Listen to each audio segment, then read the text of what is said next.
purpose in that. Anybody else? Okay. Is it a motion?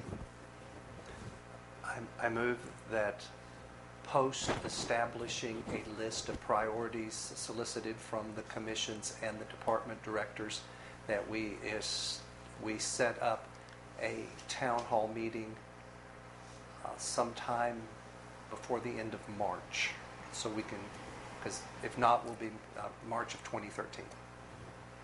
Your second? Second. Any further discussion? Not all in favor, say aye. Aye. Aye. Any opposed, like sign? Motion carried. Thank you. Okay. What are you saying after anyone opposed? Huh? What are you saying after... Like sign.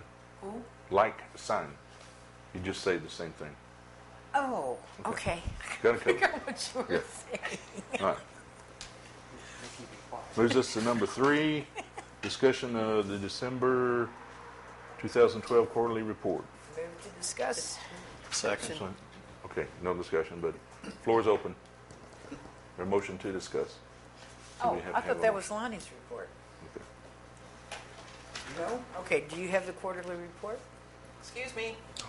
She does. Well, that's good. Oh, well, last meeting you said you would bring it. Excuse me. No, it's the city clerk's. Well, I know Yeah. it is, but... Okay. I did send out the state statute that specifies that cities of the first class do get quarterly reports in open session. And here's the marvelous bundle.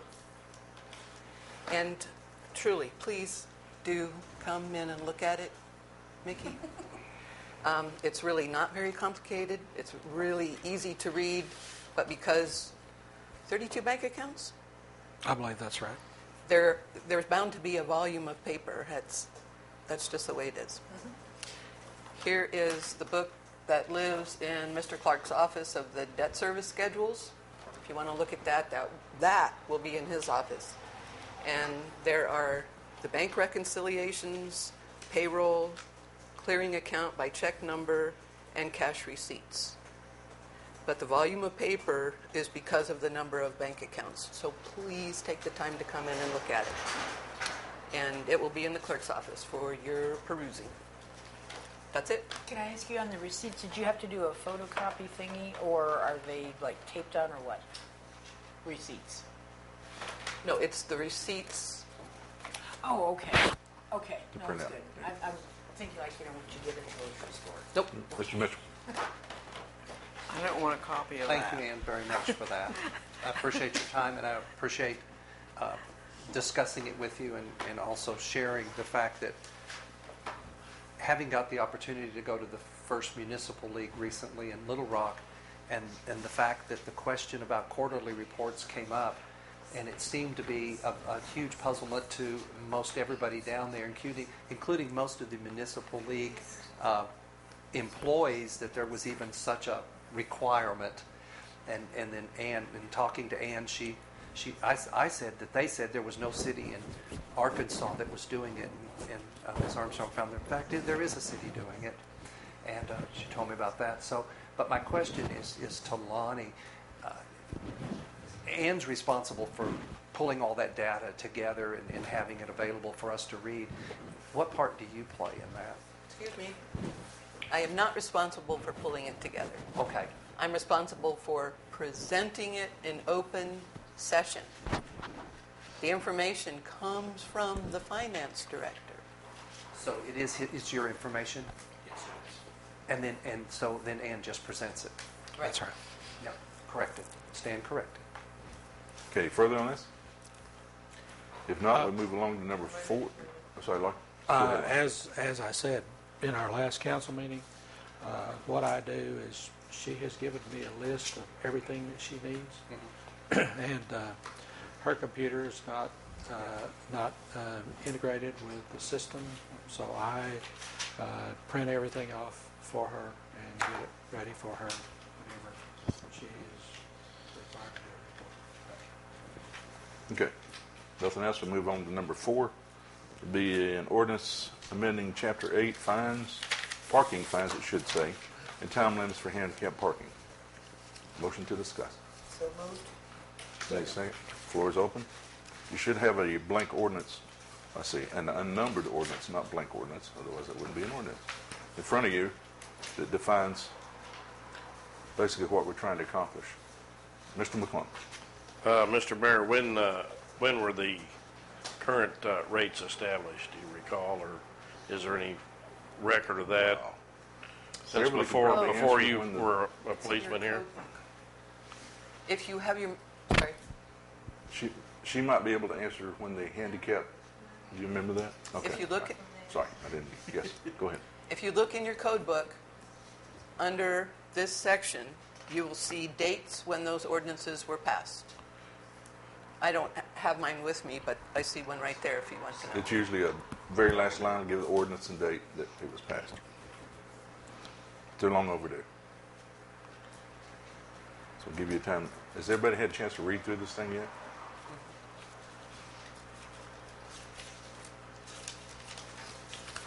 Yes, sir. Is it open for discussion? Yes, sir, absolutely.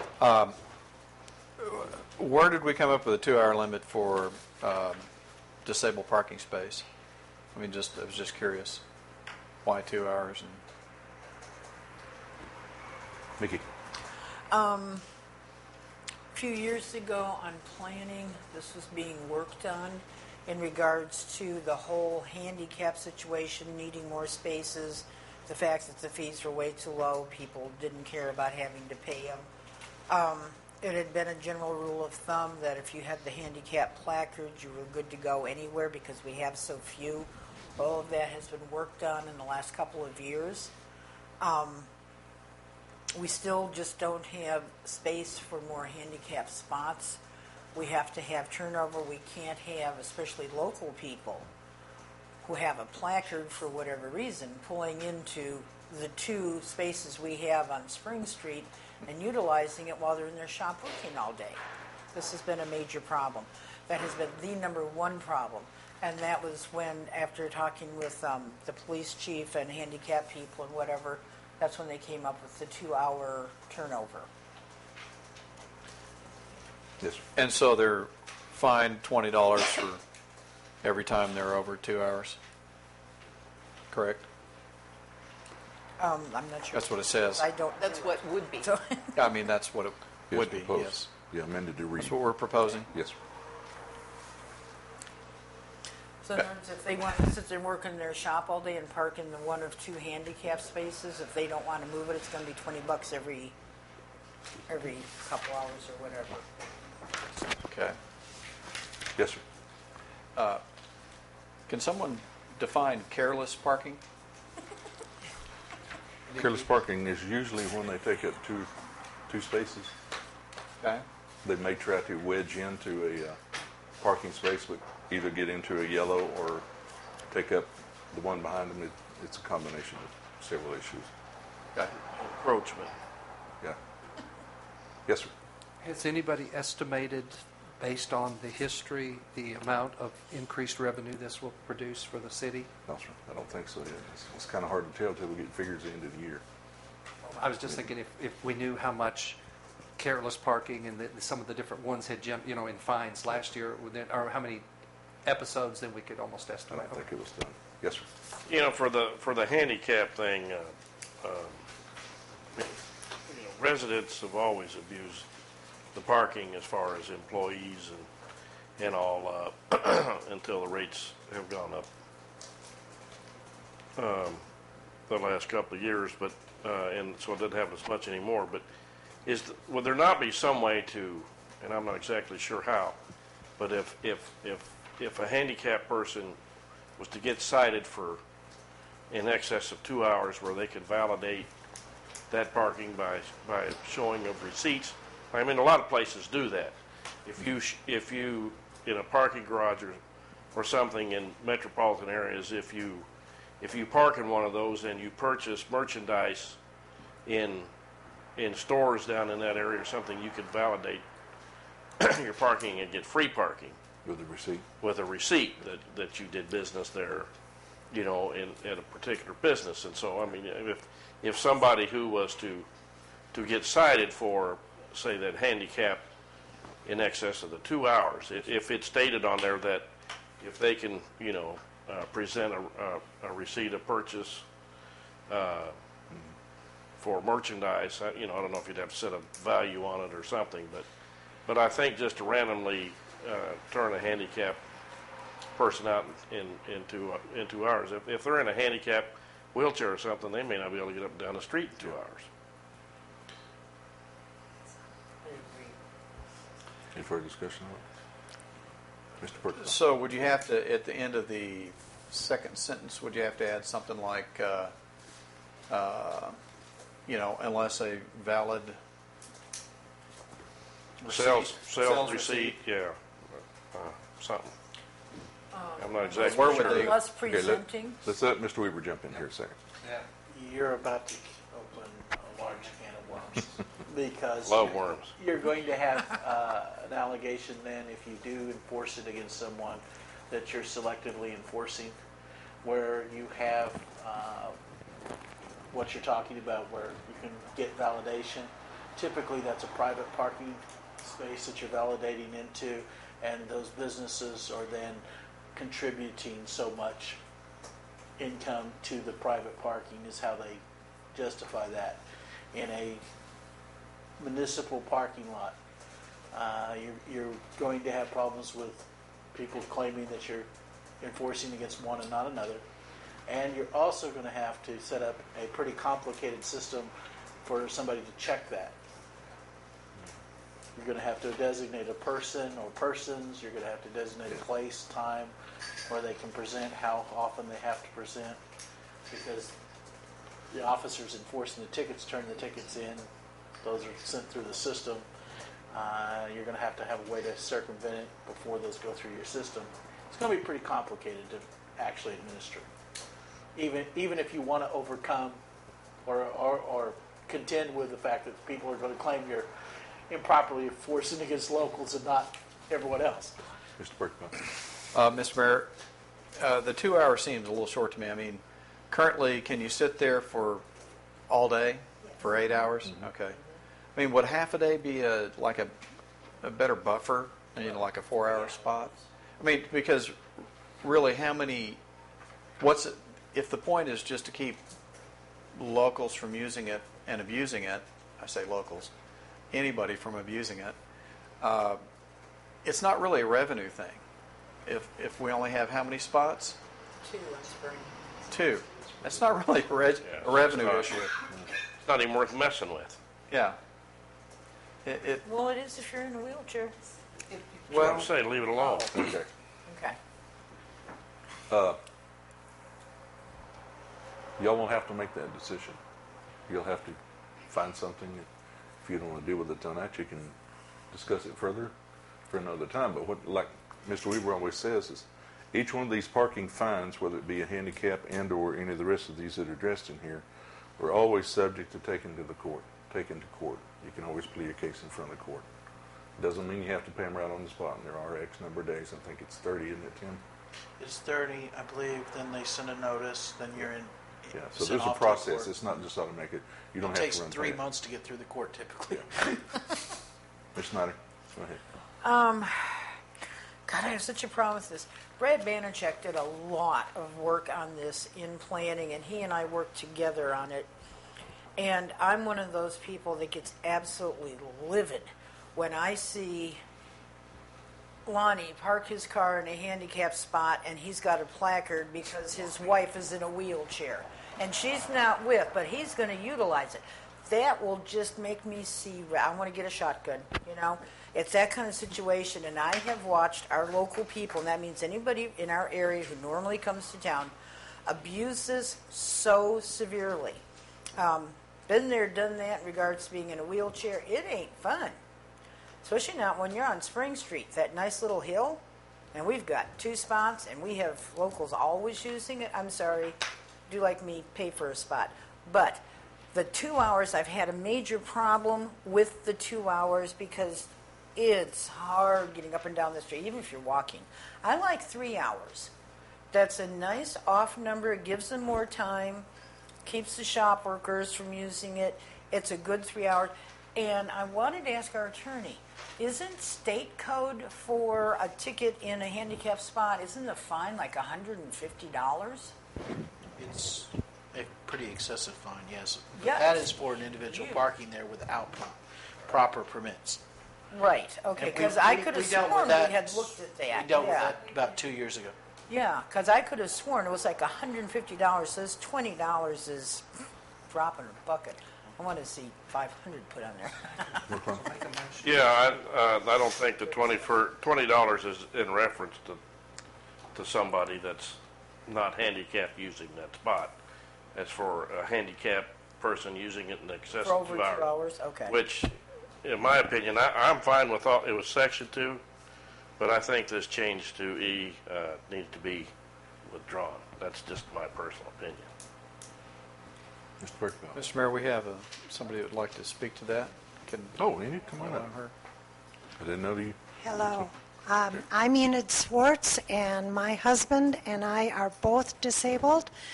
I have an artificial heart valve and a pacemaker, so it makes it hard to go up and down stairs and steep hills. My husband has a very bad ankle that has no cartilage left in it. So when we drive our vehicle, we are both disabled. Now, I see time and time again merchants in this on Spring Street using the handicap spots, particularly one, every day. And sometimes that person moves their vehicle from one to the other, as if we don't know which vehicle it is. All of our police know who the person is. They say their hands are tied because we don't have an ordinance with a time limit. Fayetteville has a 2-hour limit on all meters, and then you've got to move your vehicle to another meter. I don't know if that's true for their handicap, but it's true for all their other meters. So I would be satisfied with a 3-hour if that would get us over this hump. But we need to have something because it is wrong for our merchants to hog the handicap spots so that they can sit in their shops all day. Yes? I take it this merchant has a handicap sticker? Oh, yes. Okay. But sometimes the person is handicapped and sometimes they aren't. Sometimes they walk with a cane, sometimes they walk just fine. I don't know what the deal is with it, but it's wrong. And we had another problem 2 years ago with a person who was switching out trucks by the handicap spot down by the Basin Park. And that person was an employee of Basin Park, and Miss Rennick took care of that situation. So it's just not fair. I've seen handicapped people try to get into a handicapped spot and not be able to, and then they have to pay at the regular meters and go back and back and back while the person sitting in their shop enjoys the comfort of the shop. Thank you. Mr. Mitchell, thank you. Let's see where this goes. I'd like to make a motion that we put the ordinance to amend Chapter 8 of the City of Eureka Springs Municipal Code with a change in number E, time limits from 2 to 3 hours, and put it on its first reading. Did I get it all in there? Sign it. Yes, sir. Oh, sign a number and put it on its first reading. I'll second that. Do you need him to restate that? Please so you state get No, but these really, really long 3- and 4-part motions are pretty tricky.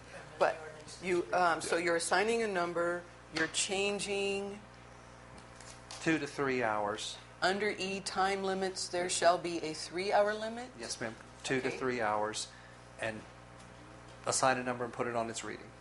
And you're putting it on its first reading? Yes, On ma'am. first reading. Okay. Okay, and Ms. Schneider second. Made and seconded. Any further discussion? Yes, sir. Who goes back and looks at this? Does anyone re-examine this? Like, did this Yeah. come from you all, or is that, no? It'll be the police department that reexamines. Okay, any further discussion? If not, we'll vote on the motion in second. All in favor, say aye. Aye. Any opposed, like sign. Motion carried. Can I ask a question on this, but not on that motion? What's the number? Or we haven't signed it yet? She's going to do that in a second. Yes. The state code that says it's like $150, whatever, I'm not seeing anything here. That's in our municipal code in a different section. Okay, but that's what I'm saying. So they don't need to have that That won't. listed for the non-handicapped people thingy. This won't affect that. Can you vote, Arlen? Okay. Well, 'cause I just wanted to make sure that didn't have to be added. Okay. Okay, thank you. All right. We assign a Number is 2173. An ordinance to amend Chapter 8 of the City of Eureka Springs Municipal Code. Whereas the City of Eureka Springs recognizes the need to increase parking violation fines and set time limits for those parking at or within city-owned handicap parking spaces. Now therefore be it ordained by the City Council of the City of Eureka Springs, Arkansas, Section 1, that Section 8.40.03, parking for the disabled, is hereby amended as follows. The existing subsection E, enforcement, shall become subsection F, enforcement, and the contents of this subsection shall not be changed. Subsection E shall be amended to read E, time limits. There shall be a 3-hour time limit, the amount of time a person may park in a city-owned or controlled disabled parking space. No person who may legally park at the city-owned disabled parking space may remain in the space longer than 3 hours at one time. Any person convicted of violating the subsection shall be fined $20 for each offense. Section 2, that Section 8.44.01 violations shall be amended to read as follows. C, the violation fee for an expired parking meter or the failure to pay any parking metering device as approved and used by the city shall be $10 for each ticketed offense. Other parking violation fees shall be set as follows. 1, careless parking, $20. 2, no parking zone, $20. 3, loading zone violation, $20. 4, post office, excess of 10 minutes, $20. 5, blocking a driveway, $25. 6, blocking a traffic lane, $25. 7, parking within 15 feet of a fire hydrant, $50. 8, blocking a fire station, $100. 9, parking in a reserved space, $20. 10, any other specified parking violation not covered in this chapter, $20. Section 3, all other ordinances or parts of ordinances in conflict with this ordinance are hereby repealed to the extent of such conflict.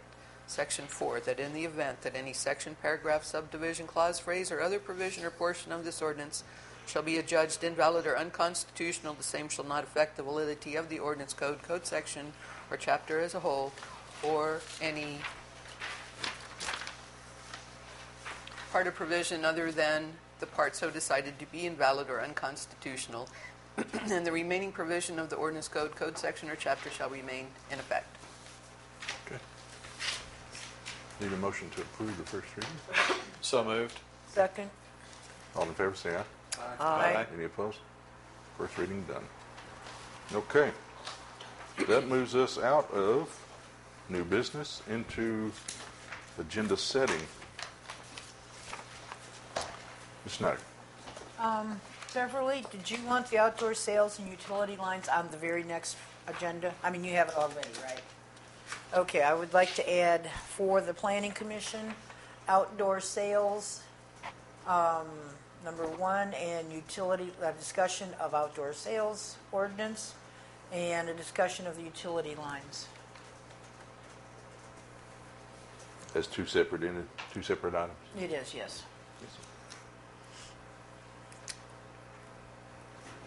Mr. Second. Mitchell. Okay, yeah, we just need a second. That's it. Yes, sir. Yes, sir. I have 3. Do you want me to give them one at a time and get Yes, them seconded? It's easier for her to keep up with it. Oh, okay, I'll do that for you, ma'am. Okay. Number 1 would be signing of the city checks, Okay. the signators of who signs for city checks. I'll need a second, sorry. Oh, second. Whatever. Whomever. Can I go to number 2 now? Yes, since sir. we're- Go right ahead. Thank you. Don't slow down. The second one would be a discussion or the issue of council members sitting on commissions. Second.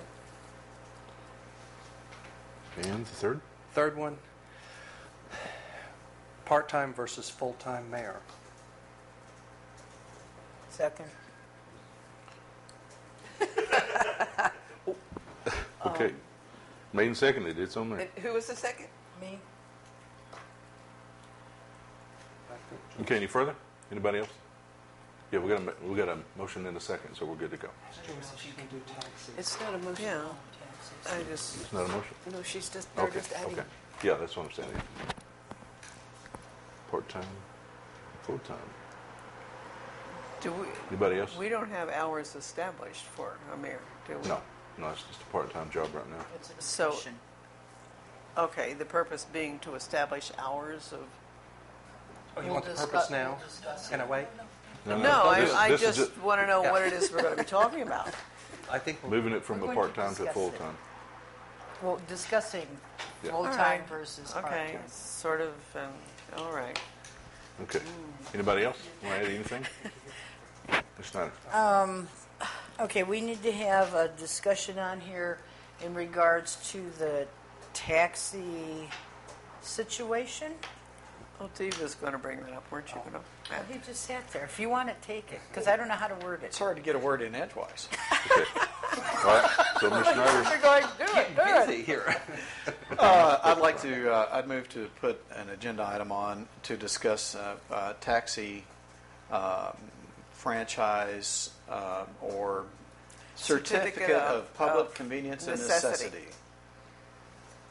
Is we have a person who needs that in order to start his business, and he needs to come in front of the city council to get that. And to discuss that issue, the difference between the two. anything else? Or the need. That's it? Anybody else? Need to put anything on the agenda? Is there a second for Mr. I second Perkenbaugh? what he said. Okay. Okay, if no further, then we will move on to council comments. And Mr. DeVito is out, so Mr. McClung, you're on deck. No comment.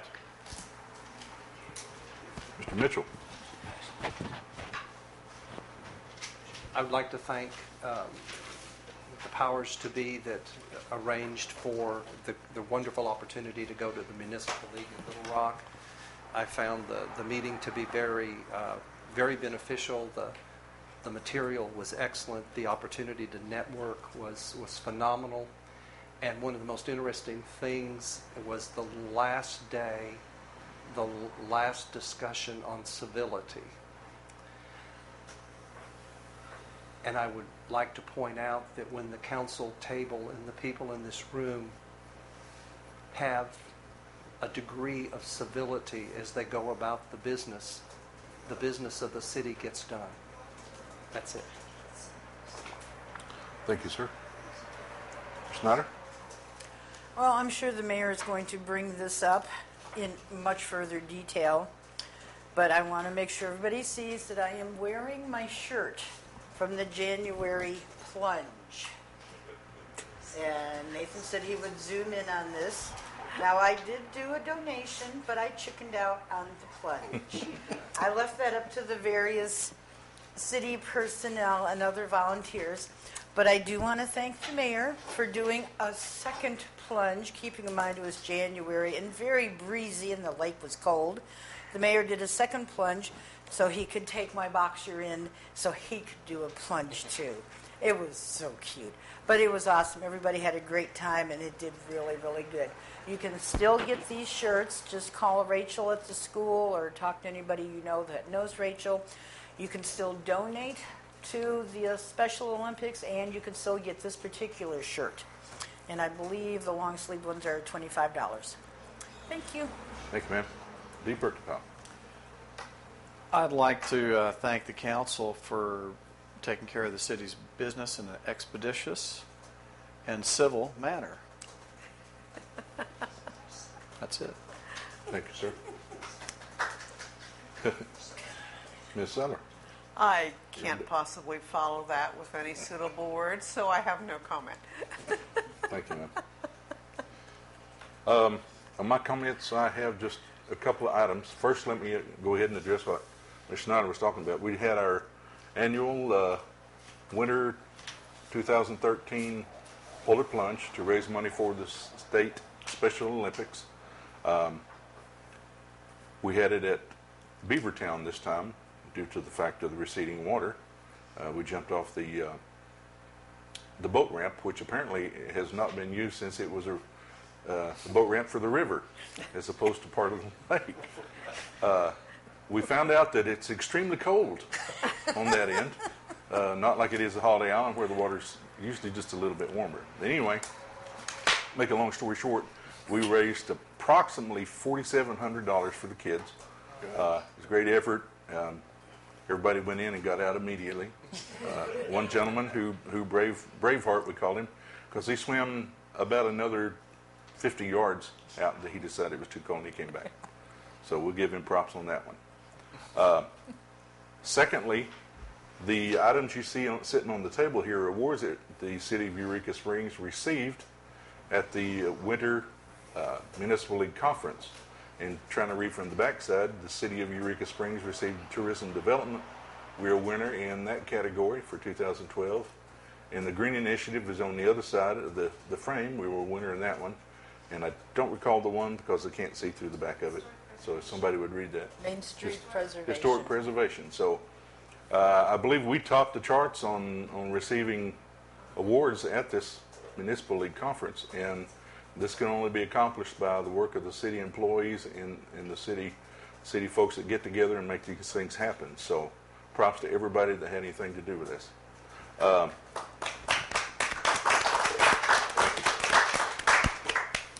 I have a list of events that are coming up. January the 30th is the Blood Drive at the Ozarks from 1 to 6 p.m. January the 30th is May Festival of Arts Community Meeting at 5:30 at the Writers Colony over on Spring Street. February the 2nd is the Night Parade, Mardi Gras at 6 p.m. February the 7th is Hooker's Jokers Ball at 6 p.m. in the Ozarks Convention Center. February the 8th is the Coronation Ball at the Crescent at 6 p.m. February the 9th is Eureka Gras Parade at 2 p.m. February the 9th is Chocolate Fest in the Ozarks from 9 a.m. to 3 p.m. February the 9th is Beaux Arts Ball, Basin Park Hotel from 7 p.m. February the 10th is Jazz Brunch at the Crescent Hotel from 11 a.m. to 2 p.m. February the 11th is the RT Gras, and that's A-R-T-I Gras, at Korea Bay Restaurant from 6 p.m. to 9 p.m. And now, February the 12th is the Crazo Second Line Pub Crawl at 4:30 p.m. We already mentioned the Polar Plunge, and once again, thank you everybody for did come out and jump, and those that paid the chicken out shirts. All the money do go to the kids, regardless of what happens or what you wear. Anything else anybody can think of? I think we covered all of it. I would entertain a motion to adjourn. Edith Oh, has- yes, ma'am. The high school is having an open house. The new high school is having an open house. Come up here, Steve. Yeah. Okay. The new high school is having an open house from 5 to 7 on January 31st. 5 o'clock to 7 o'clock in the evening. Okay, thank Okay. you very much. Thank Got this, Morris, the Downtown Merchants Yeah, I did bring mine Association. up. Yeah, here we go. All right. Also mention the 5th company picnic that's being put on by the Eureka Springs Downtown Network on January the 31st of 2013. Those that received this is an invitation. It's kind of a cool invitation. I've never seen paper like that. States that the 5th company picnic, say the date of January 31st, 2013, is the company picnic and auction for the Downtown Network at the 1905 Basin Park Hotel Barefoot Ballroom. on Thursday the 31st, 2013, from 3:30 p.m. to 8 p.m. I think it's a 3. It looks like a 3. It may be a 5. Okay. It's kind of odd. To kick off the 2013, bring a potluck dish to share. So that's another thing that's going on. And those things are a lot of fun Yeah. and very informative. Now, I would entertain a motion to adjourn. So moved. Is there a second? Yes. All in favor, say aye. Aye. Any opposed? Thank you, ladies and gentlemen.